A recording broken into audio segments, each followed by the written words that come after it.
Break के बाद एक बार फिर से आपका स्वागत है। आपके साथ मैं हूं रोशनी सिंह। देखिए, पाकिस्तान के कब्जे वाला कश्मीर आसिम मुनीर के लिए नासूर बनता जा रहा है।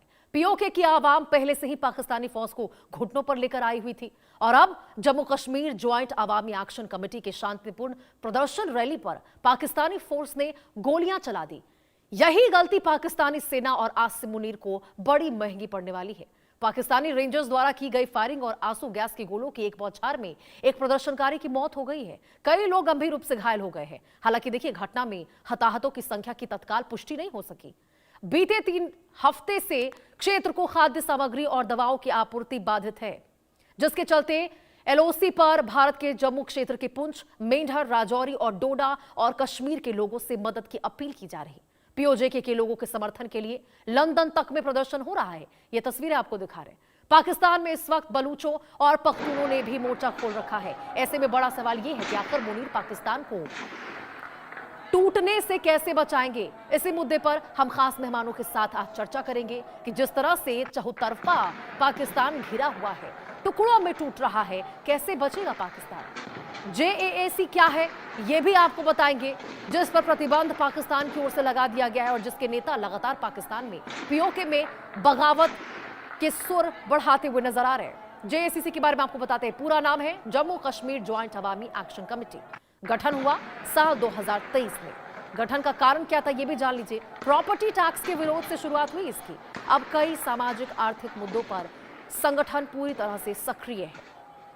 तो यह आपको बता रहे जेएसीसी का गठन क्यों हुआ, अब जेएसी की प्रमुख मांगे क्या है, जरा ये भी सुन लीजिए, क्योंकि देखिए सबसे ज्यादा प्रमुख यही है अभी पीओके में प्रदर्शन करते वक्त। इसी के नेता गिरफ्तार नेताओं और कार्यकर्ताओं की रिहाई हो, ये मांगे है जेएसी की। महंगाई और टैक्स में राहत मिले, बिजली और आवश्यक सुविधाओं उनको मिलता हुआ नजर आए। तो ये तमाम आपको जेएसीसी की मांगे बता रहे हैं। बिजली और आवश्यक सुविधाओं की उपलब्धता हो, प्रशासनिक नीतियों में सुधार हो उनके। बलूचिस्तान पख्तूनख्वा के बाद अब देखिए पीओजे के में जो बवाल हो रहा है, स्थानीय लोगों के अधिकारों की सुरक्षा की मांग की जा रही है इस संगठन के द्वारा। गिरफ्तार नेताओं और कार्यकर्ताओं की जल्द से जल्द रिहाई हो, यह प्रमुख मांगे हैं जेएसी की। महंगाई और टैक्स में राहत मिले, खाना पानी मिले, रोजगार मिले, बिजली और आवश्यक सुविधाओं की उपलब्धता हो। सरकार ने तो कई आश्वासन दिए, लेकिन देखिए आश्वासन केवल आश्वासन नहीं रह गए, पूरा कुछ नहीं हुआ। प्रशासन की नीतियों से लोग इतने ज्यादा हताश हो चुके हैं पीओके में, और यही वजह है कि देखिए जरा इन तस्वीरों को, कितनी बड़ी संख्या में पीओके में जो आवाम है वो सड़कों पर उतरकर सरकार के खिलाफ विरोध प्रदर्शन कर रही है, नारे लगा रही है, महंगाई और टैक्स में राहत की बात कर रही है, बिजली और आवश्यक सुविधाओं की उपलब्धता के लिए। और देखिए ये मूलभूत सुविधाएं हैं, ये कोई बहुत बड़ी मांगे नहीं है इन तमाम जनता की। बहुत ही मूलभूत सुविधाओं को लेकर सड़कों पर उतरे, खाने को लेकर उनके रोजी रोटी को बंद कर दिया गया, खाने पीने की लालच लगा दिए गए। वहां पे कुछ नहीं दिया जा रहा खाने पीने के लिए, खाद्य पदार्थों को पूरी तरह से बंद कर दिया गया वहां पर। महंगाई बहुत ज्यादा बढ़ चुकी है, टैक्स बहुत ज्यादा बढ़ चुका है, राहत नहीं मिल रही। विदेश मामलों के जानकार कर्नल टीपी त्यागी जी हमारे साथ जुड़ चुके हैं। टीपी त्यागी जी, बहुत बहुत स्वागत है आपका इंडिया न्यूज पर इस खास बातचीत में जुड़ने के लिए। टीपी त्यागी जी, ये पीओके का जो हाल है कितना बेहाल है, पूरे दुनिया के सामने किस कदर देखने को मिल रहा है। और देखिए एक बार फिर से बर्बरता और क्रूरता की सारी हदें पाकिस्तान ने पार कर दी। एक बार फिर निहत्थे लोगों पर गोलियां बरसा दी गई, जिसमें एक प्रदर्शनकारी की मौत तक हो चुकी है। क्या कहेंगे इस पर? जी, आप बिल्कुल सही कह रही हैं। अभी हाल ही में मुजफ्फराबाद में नीलम ब्रिज के ऊपर उन्होंने गोलियां चला दी और उनके 8 या 9 लोग पूरी तरह से जख्मी हो गए। ये तो अभी हाल का है। इससे पहले करीब 58 लोगों को मारे जा चुके हैं और जो जुल्म किए हैं पाकिस्तान ने वो तो किए ही हैं। रोटी कपड़ा मकान की जो वहां पे तंगी है वो तो है ही। सबसे बड़ी बात ये है कि उन्होंने पिछले 15 दिन के लिए एक ब्लॉकेड लगा दिया। जैसे अमेरिका ने स्टेट ऑफ हॉर्मुज पे ब्लॉकेड लगाया था, ऐसे उन्होंने ब्लॉकेड लगा दिया कि राशन, दवाई, दूध ले जाने वाला कोई ट्रक पीओके में अंदर नहीं आएगा। अब एक तो पहले हड़ताल कर रखी थी, ऊपर से ट्रक नहीं आएगा, उनके पास कुछ सामान नहीं बचा।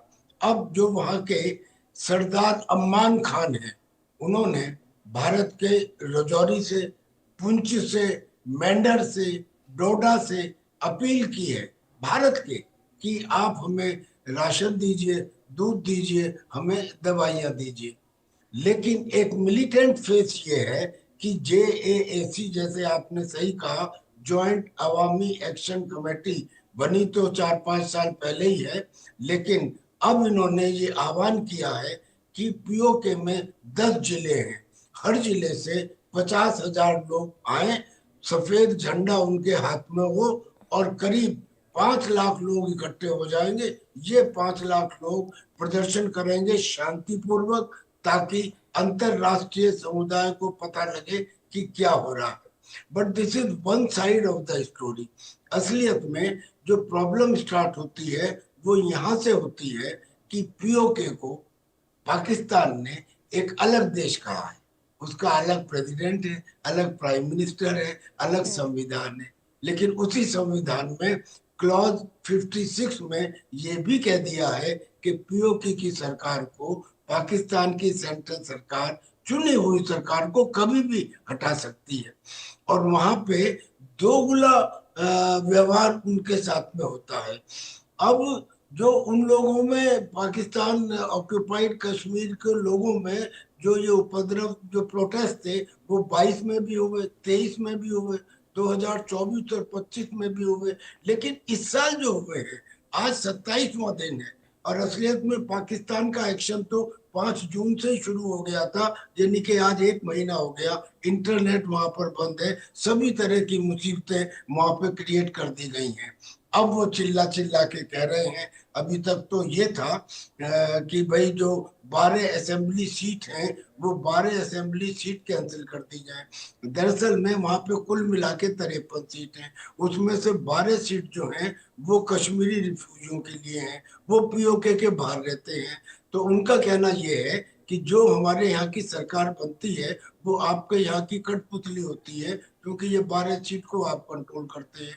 इतना ही नहीं, 8 सीट ऐसी हैं जो महिलाओं और टेक्नोक्रेट्स के लिए हैं, उन्हें भी आप भी कंट्रोल करते हैं। बिल्कुल तो त्यागी जी, और 53 ये इसका फायदा कौन उठा रहा है? वो आम जनता थोड़ी उठा रही है जिनके लिए वो सीटें जी हैं जी मौजूद। यहाँ जी तो जी मुनीर बैठे हुए हैं, यहाँ तो शहबाज शरीफ बैठे हुए अपने लोगों को बिठाए हुए वहां पर। लेकिन जी जी जी टीपी त्यागी जी कह सकते हैं इसको, जिस तरह से चीख चीख करके वहां पर POK की जनता ने, आवाम ने ये कहा कि POK पाकिस्तान का हिस्सा नहीं है, और अंतरराष्ट्रीय मंच पर पाकिस्तान की वो बड़ी जो सो कॉल्ड वो दिखाता था बहुत ज्यादा कि भाई ये हमारी जन्नत है, और जन्नत में जो बगावत के सुर उठे, POK को बिल्कुल हिस्सा ही नहीं करार दिया पाकिस्तान का। और यही देखिए, बात इतनी ज्यादा लग गई यहां पर शहबाज शरीफ को या फिर मुनीर को कि अपनी सेना को भेज दिया, ये ऐसा कहा है अब लो तुम्हारे साथ क्या होगा। जी जी जी, सेना को भेजा, ये तो जुल्म था, लेकिन जुल्म के ऊपर नमक छिड़का गया, यानी कि इंजरी के साथ इंसल्ट ऐड की गई। मुनीर ने तो अपनी सेना भेजी, वहां के डिफेंस मिनिस्टर ने क्या किया, वहां के जो ख्वाजा आसिफ है, जिन्हें आदत ही है इस तरह के बयान देने की, वो कहते हैं कि जो मीरपुर है